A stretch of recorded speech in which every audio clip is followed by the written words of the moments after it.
என் பேர் தேவி. எனக்கு ஏஜ் வந்து 26 ஆகுது. நான் வந்து பிஏ வரைக்கும் படிச்சிருக்கேன். இது வரைக்கும் எங்கள் நிலைமை எப்படி இருந்ததுன்னு தெரியாது. இப்போ நிக்கிலா மேடம் உதவியால் நாங்கள் வந்து பியூட்டிஷியன் கோர்ஸ் கற்றுக்கலான்னு சொல்லிட்டு வந்திருக்கோம். இதை கற்று முடித்து நல்லபடியாக அவங்க பேரையும் காப்பாற்றுவோம். நாங்களும் ஒரு லைஃப்பில் செட்டில் ஆகும்னு நினைக்கிறேன். என் பேர் ஜமுனா.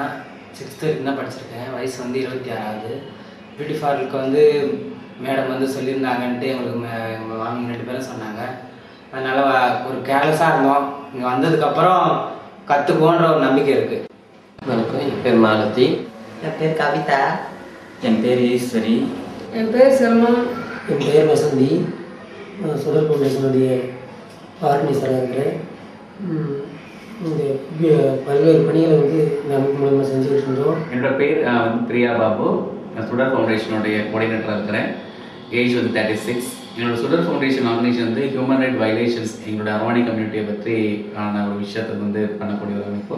இதில் நிறைய ஆக்டிவிட்டீஸ் பண்ணுறோம். அவங்களுடைய செல்ஃப் ரெஸ்பெக்ட், அவங்களுடைய எக்கனாமிக் டெவலப்மெண்ட், எஜுகேஷன், இந்த மாதிரி பல காரியங்கள் பண்ணிகிட்ருக்குறோம். அதில் ஒரு விஷயம் வந்து நிக்கிலா மேடத்தோட சேர்ந்து அவங்களுடைய ஒரு ஆலோசனையின் பேரில் வந்து இவங்களுக்கு ஒரு 6 பேருக்கு ட்ரைனிங் கொடுக்குறதுக்காக இன்றைக்கி கூப்பிட்டு வந்துருக்குறோம்.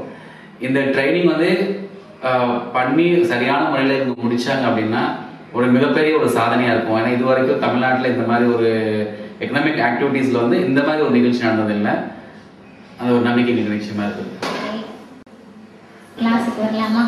உங்களை எல்லாரையும் அறிமுகப்படுத்திட்டீங்க. என்ன நான் அறிமுகப்படுத்திக்கிறேன். என் பேர் நிக்கிலா. நான் வந்து காஸ்மெட்டாலஜிஸ்ட். ஜென்ரலாக நீங்கள் பியூட்டி பார்லர்ஸுக்கு யாராவது போயிருக்கீங்களா இது வரைக்கும்? நீங்கள் ஏதாவது பியூட்டி பார்லருக்கு போயிருக்கீங்களா? உடம்புல நச்சுத்தன்மை அதிகரிக்குது இல்லையா? நீங்கள் குழந்தை பிறக்கையில் எல்லா குழந்தையும் நல்லா ஃப்ரெஷ்ஷாக ஹெல்த்தியாக தான் பிறக்குது. ஒரு டீனேஜுக்கு மேலே வந்து நம்ம ஃபுட் ஹேபிட்ஸ் மாறுது. இருக்கக்கூடிய பொல்யூஷன், நிறைய மெடிசின்ஸ் நம்ம எடுக்க வேண்டியிருக்கு. இந்த மாதிரி நிறைய விஷயங்கள்னால வந்து இன்னொன்று சரியான நல்ல ஹேபிட்ஸ், நமக்கு ஜென்ரல் ஹேபிட்ஸே சரியாக இல்லாதனாலையும் உடம்புல வந்து நிறைய நச்சுத்தன்மை சேர்ந்துடும்.